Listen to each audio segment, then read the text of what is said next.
Welcome to Truth Talk Live. All right, let's talk. The truth is, I can't hide it, I can't hold it no more. A daily program powered by the Truth Network. This is kind of a great thing, and I'll tell you why. Where pop culture, current events, and theology all come together. Speak your mind. And now, here's today's Truth Talk Live host.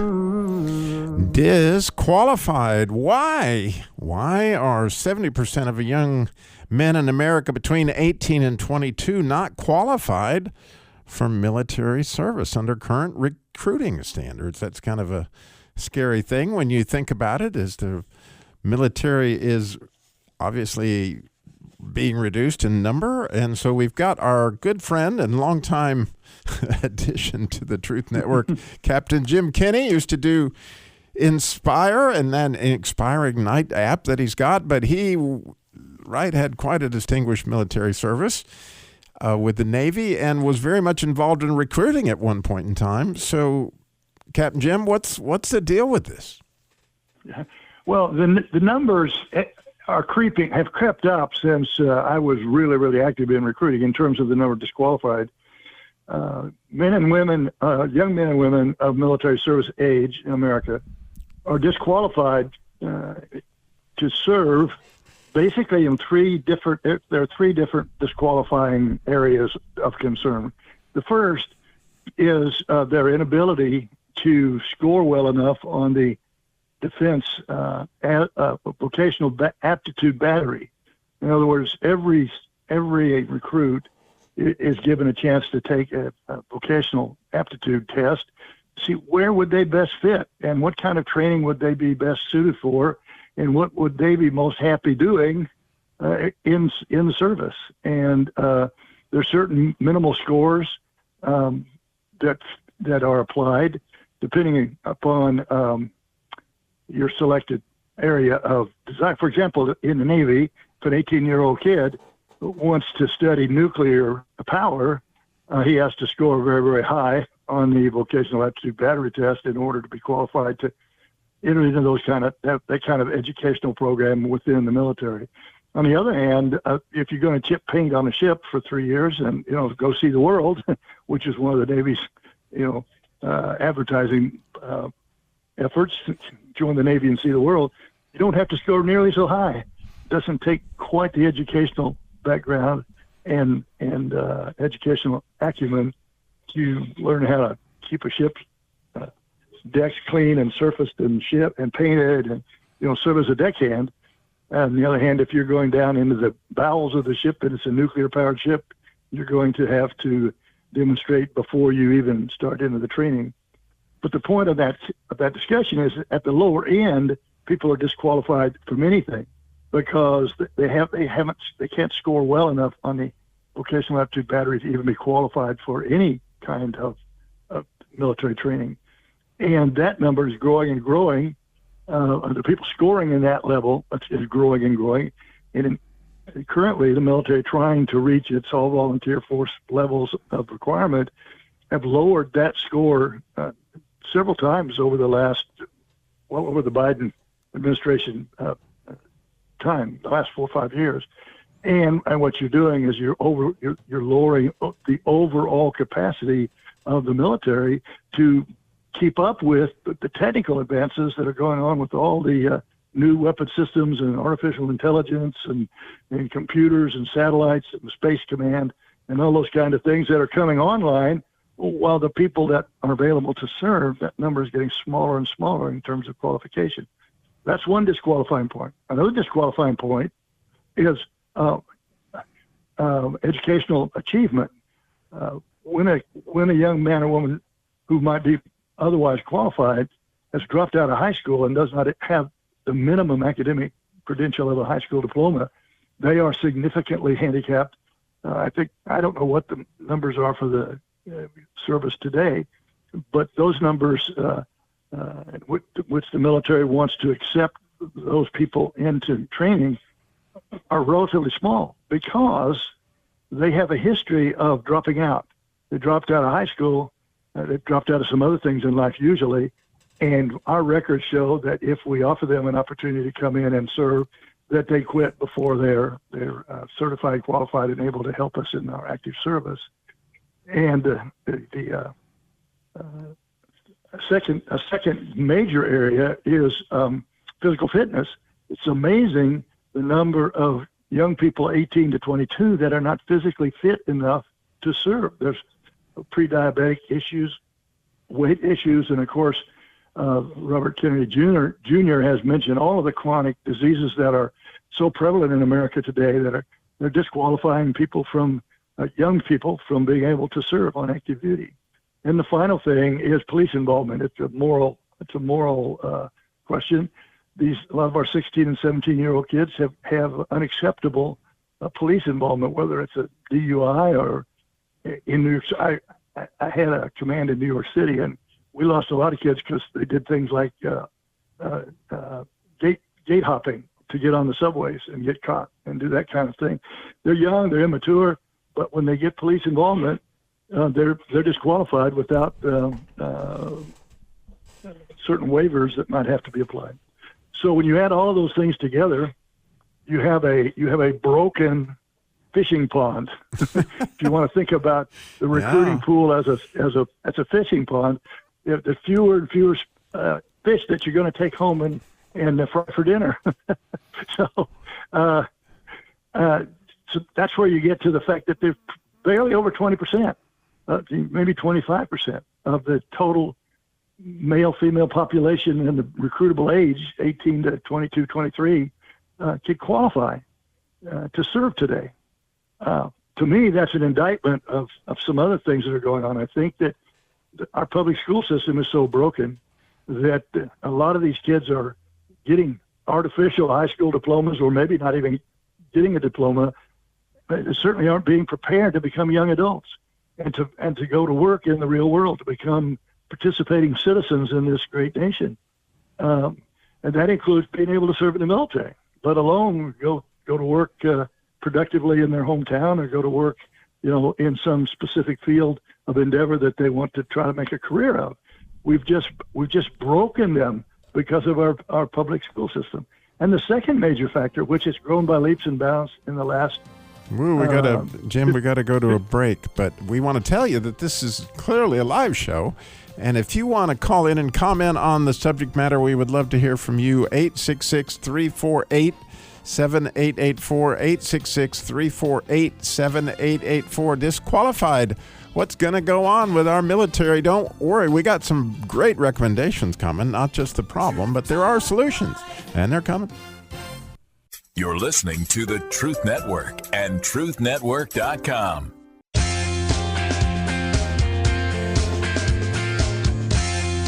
Disqualified today on Truth Talk Live. The military has gigantic manpower issues, as we've talked about in the first segment, that 70% of the young men in America between 18 and 22 cannot qualify for military service.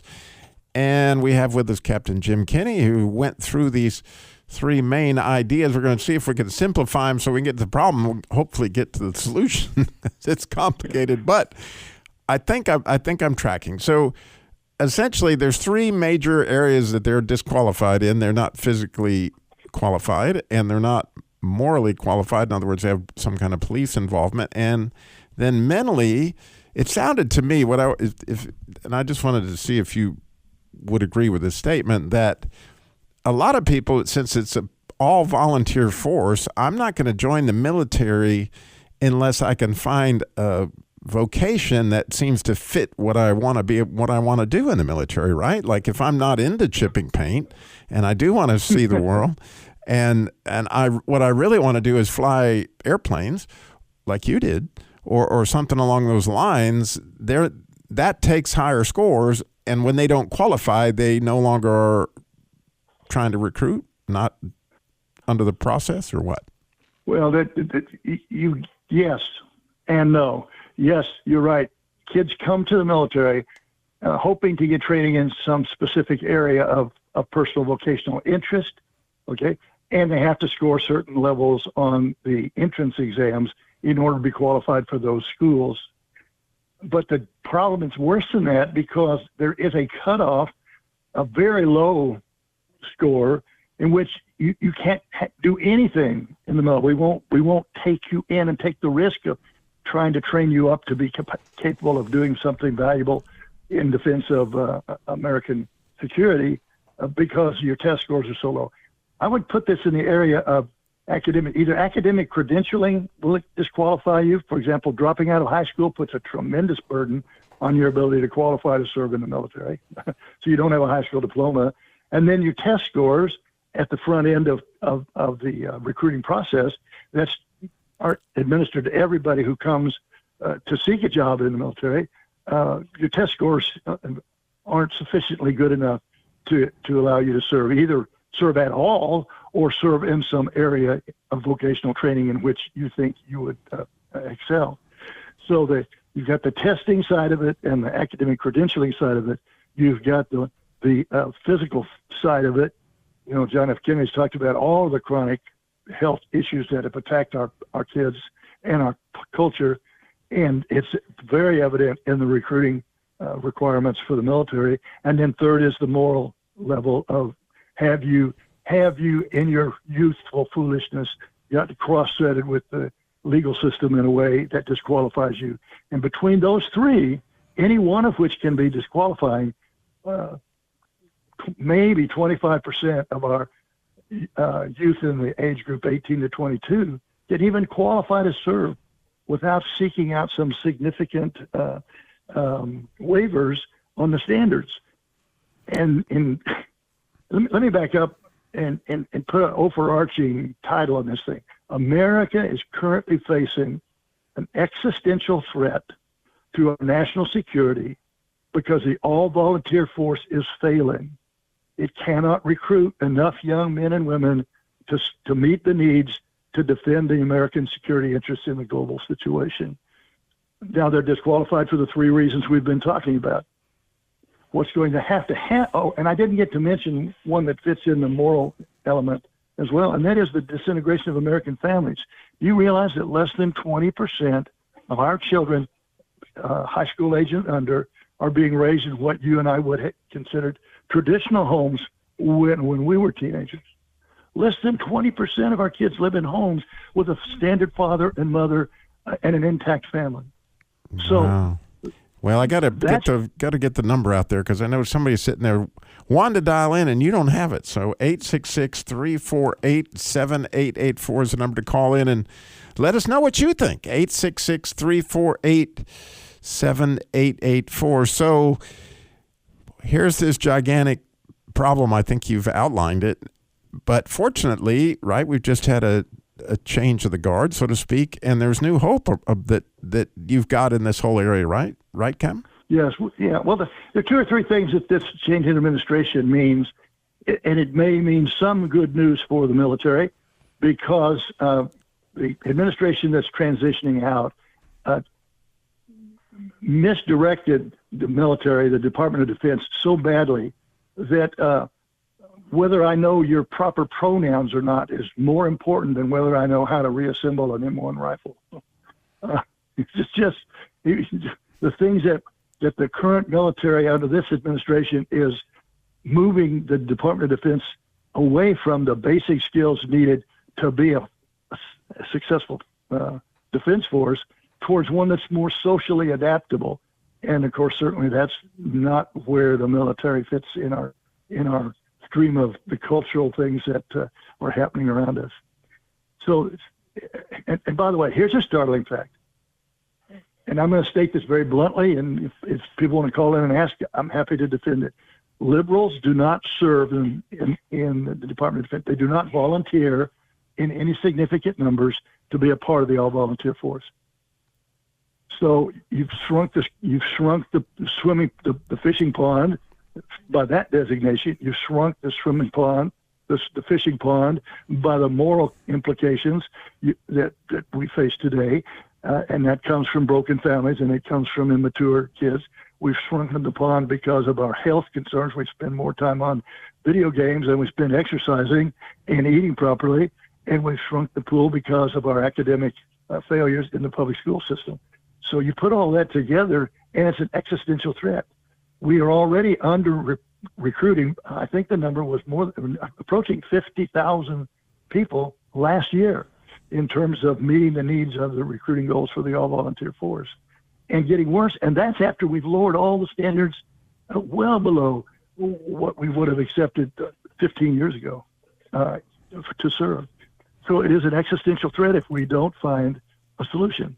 And I think we can talk about a solution at some point, but and there is one. Well, there's probably more than one. I'm promoting one because I think it's the easiest and most rapidly doable in terms of let's supporting go for it. Jim, what is from your standpoint, what can we do? Well, the Department of Defense is going to have to accept the responsibility to build out and stock the fish ponds. And that means we're going to have to take unqualified people and put them through some intensive training to enable them to be able to be physically fit, to get away from all of these childhood diseases that our current public health program has promoted within our culture. It means we have to, I hate to use the word parole. I think parole is a word that some people associate with hardened criminals.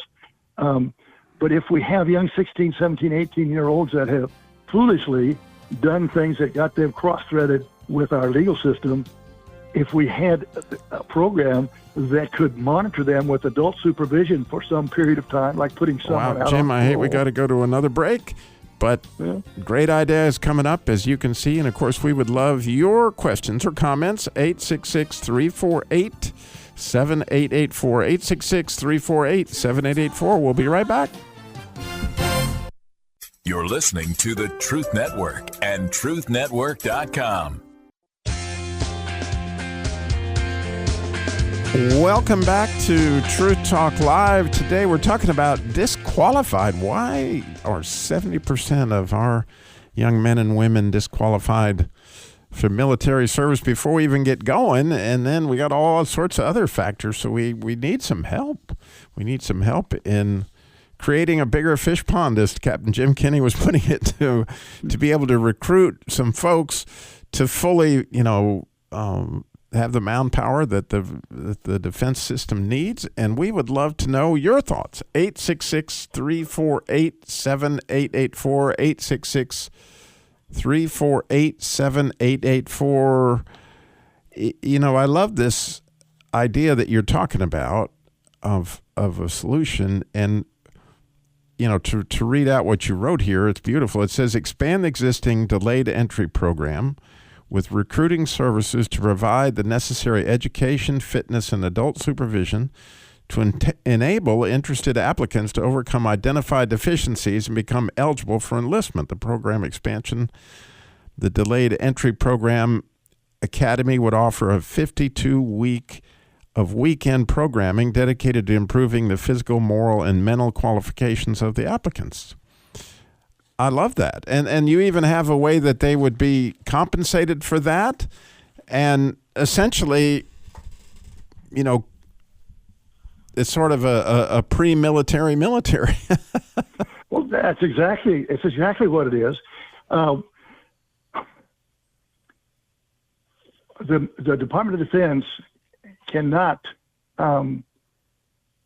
continue to lower standards in order to try to meet necessary numbers, because of the complexity of war today and war fighting today, with all of the computerized weapon systems, with artificial intelligence, with space command. The quality of the serviceman and woman has to keep up with that. It can't be lagging behind further and further because we can't get the numbers on board, so we lower the standards. So what we have to do is we have to reach into this pond and find some of these kids that are currently disqualified by one or even more of the standards that are required, and give them a targeted second chance. And what I mean by that is we can increase their academic standards. In the idea behind a delayed entry education program, a deep program, academy, is that we'll take kids and sign them up, but delay their entry into active duty until they can reach certain standards of behavior, certain standards of fitness, certain standards of academic prowess.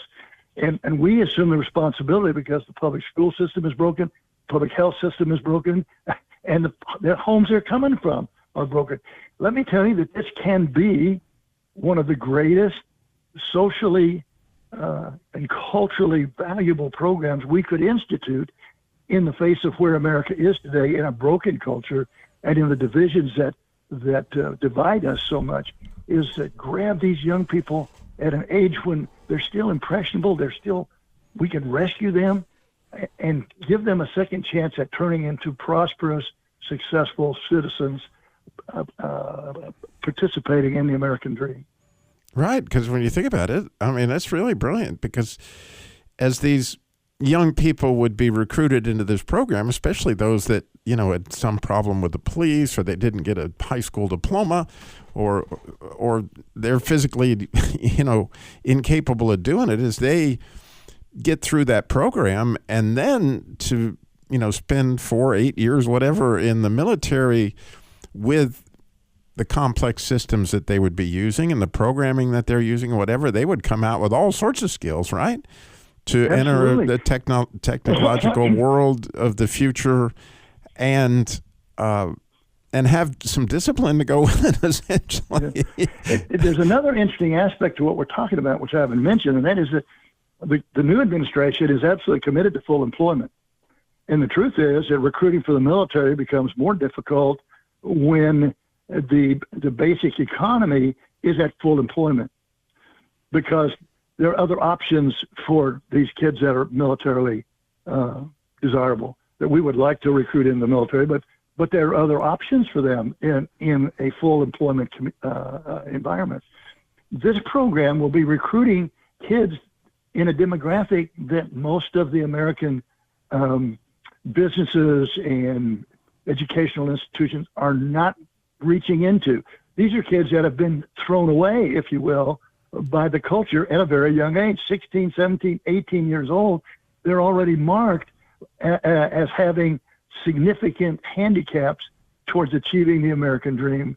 And we can reach into that group of people, and we can, with dedication and the right curriculum, we can give them we can elevate their potential and give them a second opportunity, and in the process build a bigger fishing pond for the all-volunteer force. Right, because it's really a cool thing that it not only defends the country, but it upgrades in so many different ways, both educationally, physically, and morally. All those things are getting you going. Well, we got Conrad is in Virginia. He's got a comment for us. Conrad, you're on Truth Talk Live. Good evening. Yes, sir, and thank you for having my input here. We don't need another government program from a woke government that's just going to pile on more social engineering programs. This is one of the problems. Bring back the draft. That's all I got to say. Bye-bye. Well, that's an interesting comment, and that is an option. That's a second option. Force people to serve without having any desire to do so, or ill-equipped. The draft does not increase their ability to handle complex weapon systems, to deal with AI, to transition from a relatively lax culture into the discipline required to serve in the military, and come under authority and understand the proper application of authority. God established a hierarchy of authority, and we've ignored it, and we've got an awful lot of people, young people in that age group that is desirable for entry into military service, that have no idea what it means to be under authority. So yes, the draft will get you numbers. I'm not sure it will solve some of the other problems that we're talking about. Yeah, I love the fact that people are calling in with other opinions, and we would love yours. 866-348-7884, 866-34-TRUTH. Let me say something to his other concern, if I could. If the new administration doesn't take on the issues he was talking about, the wokeness within the military, we don't need training people in learning proper pronouns. We don't need training in sensitivity training and worrying about trigger words and all this tender stuff that our culture has to run and find a safe place because somebody said something that triggered them because they didn't agree with that person's particular point of view of life. Democracy requires a rapid, vigorous exchange of ideas. Not everybody's in agreement on everything, but we have raised a culture of youth that rather than deal with someone who has a different opinion, I want to find a safe space, and I want to issue you a list of trigger words. You're not to use these words in my presence. Well, obviously, not military. I was just thinking about what, our caller Conrad had talked about, that he's concerned that we just institute another government program. However, one of the major, from my understanding, the basics of government is to protect its people. That's right. That, if government's for something, it's not an overall program. It's just simply like, I'm kind of counting on you guys to as far as the military is supposed to be able to protect the country. And if you don't have the people, then obviously you got to train the people to be able to take the people into the current process. Or you extend the training program once people are recruited, however that works.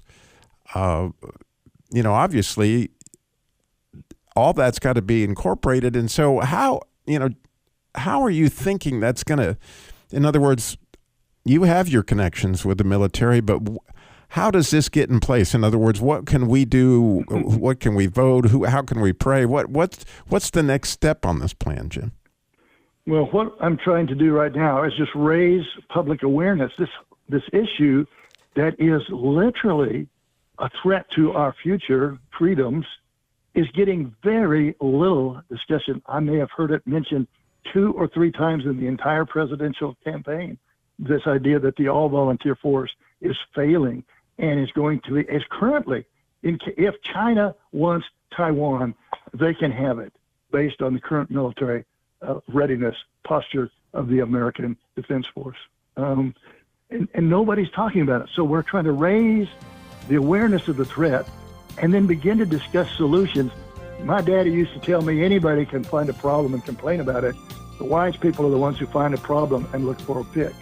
So that's what we're trying to do here. Not only is this a significant problem, but we need reasonably quick solutions in order to overcome. Well, we'll be right back. Situation. We got Mike is in Dayton, and we need you. 866-34-TRUTH. We'll be right back. You're listening to the Truth Network and truthnetwork.com. Disqualified today on Truth Talk Live. Apparently nearly 70%, or maybe more than 70%, of American youth are not qualified for military service. And what are we going to do about that? We've been hearing from Captain Jim Kinney. We got a couple more people to chime in. We got Chuck is in Dayton, Ohio. Chuck, you're on Truth Talk Live. What think you, my friend? Well, I think Israel, South Korea, and a lot of other countries that are under a lot of threat constantly, they use draft and militia quite a bit. I think we need to, and then our leadership too. I mean, I've seen some pictures of some of the people that are admirals and generals that in our current government that would instill anything but patriotism and courage and just downright I don't know. I don't have the words for it. I think you know what I'm talking about. So what say you, Jim? Well, I'll say this, and this may be controversial to some, but for those of us who served significant time in uniform, our current Secretary of Defense should have been court-martialed when he went AWOL for 7 days and didn't even tell the President of the United States where he was. Those are the kind of people that are leading the Biden military Department of Defense. And everybody who has commented on that is absolutely right. Those things are killing us. There's no leadership. The withdrawal from Afghanistan proved that. No one is held accountable. It used to be in the military that we understood accountability. But now it doesn't appear as if that is a continuing virtue in the organization. And part of that's because you can't let somebody go because there's nobody to backfill because we don't have enough people to fill the ranks in the all-volunteer force. So it's a death cycle, a death spiral. And I agree with the comments that other countries have a more patriotic base to build from than we do in America today. We have torn down statues of George Washington and Abraham Lincoln and built statues to George Floyd, which says a whole lot about the values of the current culture in America. We've got to reteach, we've got to retrain, we've got to rescue these kids that are in the viable age group for military service, rescue them and give them a second chance by training them, fixing the deficiencies that the current public school system and the home environments have created in that pool of people for whom the future of America's liberty depends. Right. Well, thank you, Chuck. I appreciate you calling in. We're going to go to Mike, is in Dayton, Ohio as well. Mike, what think you? I was in the Marine Corps. My grandfather was in the Army in World War II. My dad was in the Army. My brother was in the Marine Corps. My sister was in the Marine Corps. I have a nephew and who's at who went through dang on it, my brain stopped. That's all right. He went through what do you think, Mike? What do I think? Okay, real quickly. I have a little experience on this, and I think it starts with the homestead for sure, and then the school as well. School is teaching, not patriotism. When I went through school, we said the Pledge of Allegiance and we prayed before this class started. Now they don't do any of that. There's no really in Ohio. They don't say the Pledge of Allegiance. No, they say it on a radio station, which is a country radio station. I don't listen to that anymore, but anyways, they, but they do say it on that station every morning. But it's just, the patriotism in schools that we're proud of our country, proud of our. I guess I'm just told. I feel ignorant. Like, Jim, is that true that kids in school don't say the Pledge of Allegiance anymore? They don't say the Pledge of Allegiance. Certainly, prayer was. In fact, if you go back, I'm going to try to remember the years accurately. Well, I knew about the prayer, but 68 and 72. Each one of those years, the federal courts took the Bible out of classroom, took the prayer out of classroom, and said abortions are legal, and we destroyed the moral foundation and structure. The scripture says that parents are to teach this to their children and the children to their children's children, and that it is the family that transmits these values to our caller. Thank you. You come from a family that has the kind of values that all of us used to recognize as being an appropriate part of the development of our youth. That doesn't exist anymore. Your family has a unique history. Congratulations on that. We are left with such a deficit. We have got to find a way to rescue these people and bring back the exact kind of family values that your caller was talking about. Hang on, I got to get some verification on this since I have Nick right here, one of our younger folks. And so, Nick, I am very curious. You came up in the newer schools, obviously, than I did. Did you guys not say the Pledge of Allegiance in school? We said the Pledge of Allegiance in school, like elementary and middle school. But once I got to high school, I realized a lot of people, they on their own, they stopped saying the middle school. They would stand up in respect, but they would not say the Pledge of Allegiance. So there was right within the school, there were protesters. I wouldn't say protesters. Well, it's just another example of the failure of our public schools to maintain this sort of a common culture, common history, common understanding of our core values. So hang on, Jim. So while I still got Nick, I'm just curious. I'm just trying to understand. So when you went to college, Yeah. What was it like there? College was different. College, everyone has different schedules, and everyone has different values and beliefs. And and I went to college where there are different religions. So not everyone, and there were people from different countries in my class. So of course they're not going to say the Pledge of Allegiance because sometimes they don't even know it. And so in college, I don't remember ever one time saying the Pledge of Allegiance back in college. Even at sporting events, now we know that athletes don't even have to stand at attention for the pledge or for the national anthem at sporting events. So that's and Mike, you brought out this point. I hadn't even really considered that.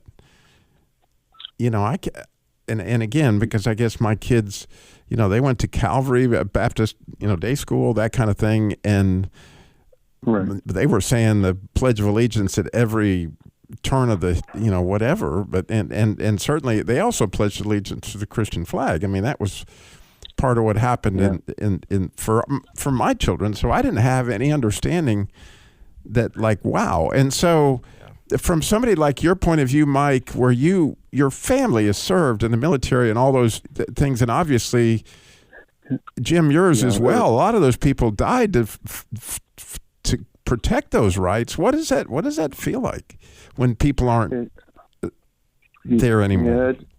Yeah, it feels like they're letting our country down, letting our way of life down, letting our ability to worship God down. Taking our individual rights away to, the freedom of assembly to worship God.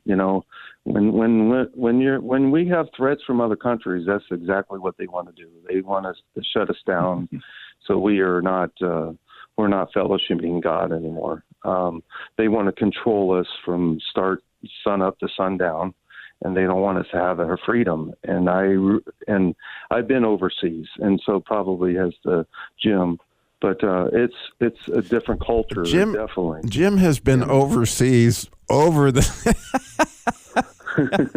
because Jim flew those really high altitude planes that went over the whole world, didn't you, Jim? And so.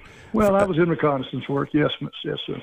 And so, from your standpoint, Jim, to get to because we only got a couple minutes, and I do want to get to the actual, you have done a great job, Captain, today from my standpoint, of explaining to us something I had no idea. And I bet you there's much people out there had no idea.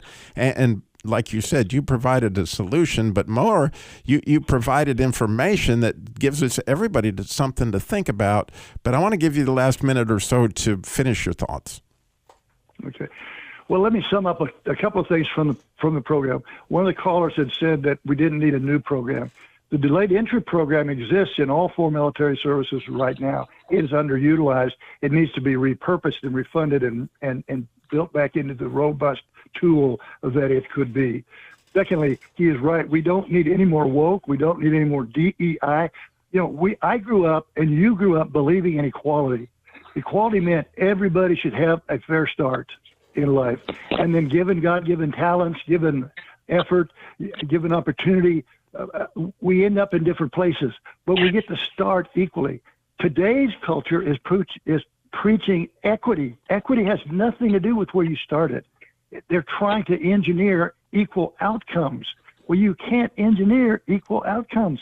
You can only give people equal opportunities. So we've lost that core essence of freedom and of God-given rights in this pursuit of DEI, rather than the old-fashioned patriotism that used to motivate us. Now, to talk more specifically about the Delayed Entry Education Program Academy, it would take a year to get us into a situation where it's truly workable, but it does a couple of other things we didn't even talk about. One is, if you have all these young people under contract... Jim, we got about 20 seconds. You're going to have to roll here.